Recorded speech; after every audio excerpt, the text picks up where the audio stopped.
Press club সাংবাদিক মহল বলতে একটা জায়গায় এটা কুক্ষিগত ছিল। কুক্ষিগত থেকে বেরিয়ে এই যে তরুণ সাংবাদিকরা যে উদ্যোগ নিয়ে এটা নিরপেক্ষ এবং সামাজিকভাবে গ্রহণযোগ্যতার জন্য এখানে সকল শ্রেণীর মানুষের এখানে যে উপস্থিতি ঘটিয়েছে, যেমন ইউনো এখানকার আলমডাঙ্গার পুলিশের যিনি দায়িত্ব আছেন, ওসি সহ বিভিন্ন রাজনৈতিক মহল আমি দেখলাম, যেখানে এবি পার্টির লোক আছে, তারপরে আরও বিভিন্ন বিএনপি সহ বিভিন্ন অঙ্গ সংগঠনের যারা নেতাকর্মী তারা আছে, অন্য সংগঠনের লোকও আছে। সবাইকে মিলিয়ে যেভাবে আয়োজন করা হয়েছে, আমার মনে হয় যে আগামী দিনে আলমডাঙ্গা প্রেস ক্লাব অনেক ভালো করবে এবং সমাজ গঠনের জন্য এবং আগামী যে নতুন বাংলাদেশ গঠনের জন্য আমরা সবাই মিলে যে চেষ্টা করছি, প্রক্রিয়া করছি, সেই প্রক্রিয়ার অগ্রণী ভূমিকা পালন করবে বলে আপনি জেলা বিএনপির পক্ষ থেকে আসলে কি নির্দেশনা থাকবে?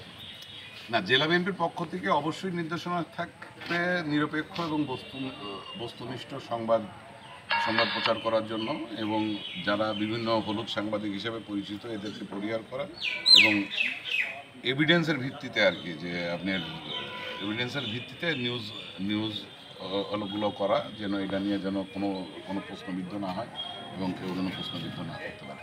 স্বচ্ছ এবং সঠিকভাবে আগামী দিনের এই আলমডাঙ্গা উপজেলা প্রেস ক্লাব যেন সামনের দিকে এগিয়ে যায়, এটা আমাদের শেষ প্রশ্ন, যারা হেরে যাবে বা যারা বিজয় হবে তাদের ব্যাপারে এখানে আমি সবার কাছে অনুরোধ করব যে সেটা হচ্ছে যে এই নিজেদের ভিতরে এটা হলো প্রতিযোগিতা, প্রতিদ্বন্দ্বী এটা থাকবে, এটা নিয়ে হারা জিতা নিয়ে মন খারাপ করার কিছু নাই। যারা হেরে যাবে তারাও উৎসাহ উদ্দীপনা করবে না এবং যারা ফেল করবে তাদেরও মন খারাপ করার কিছু নেই। আসলে তারা নিজের অবস্থানটা বুঝলো যে আপনাদের অল্প সংখ্যক ভোটের ভিতরে আপনি আরও সক্রিয় হতে হবে, মানুষের সাথে আরও ভালো সম্পর্ক তৈরি করতে হবে। যারা হেরে যাবে তারা আগামীতে ভোটে জেতার জন্য যারা ভোটার এদের সাথে ভালো সম্পর্ক স্থাপন করবে এবং আগামীতে জেতার জন্য কাজ করবে, এবং যারা জিতবে তারা ভালো কাজ করে সুনাম অর্জন করে আগামীতেও যাতে থাকতে পারে।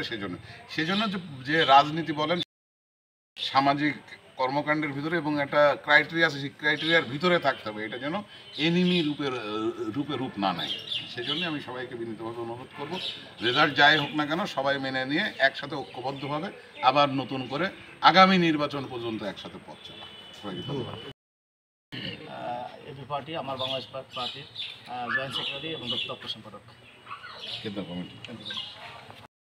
প্রেস ক্লাবে ভোট হচ্ছে, তো আলমডাঙ্গা প্রেস ক্লাব নয়, বাংলাদেশের প্রতিটি মানুষ দীর্ঘদিন ধরে তাদের ভোটাধিকার বঞ্চিত ছিল।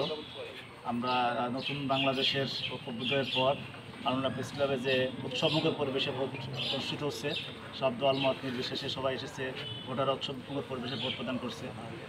সেই একই মতো আমাদের সমগ্র জাতীয় একটি সুষ্ঠু ভোটের দিকে তাকিয়ে আছে।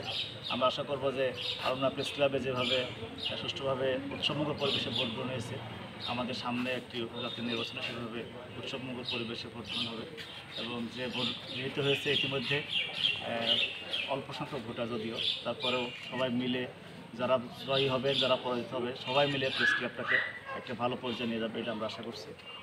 আর একটা বিষয়, প্রেস ক্লাবে যে স্থায়ী কোনো জমি নাই কিংবা কোনো বিল্ডিং নাই, শরীফ ভাই বলেছেন, আমি আছি এখানে। আমরা আশা করি যে যার যতটুকু সুযোগ আছে প্রেস ক্লাবের জন্য সর্বোচ্চ চেষ্টা করবে এবং প্রেস ক্লাবটা যেন অন্যান্য প্রেস ক্লাবের মতো একটা মডেল প্রেস ক্লাব হিসেবে দাঁড়াতে পারলাম না, সে বিষয়ে আমরা সর্বোচ্চ চেষ্টা করবো। ধন্যবাদ।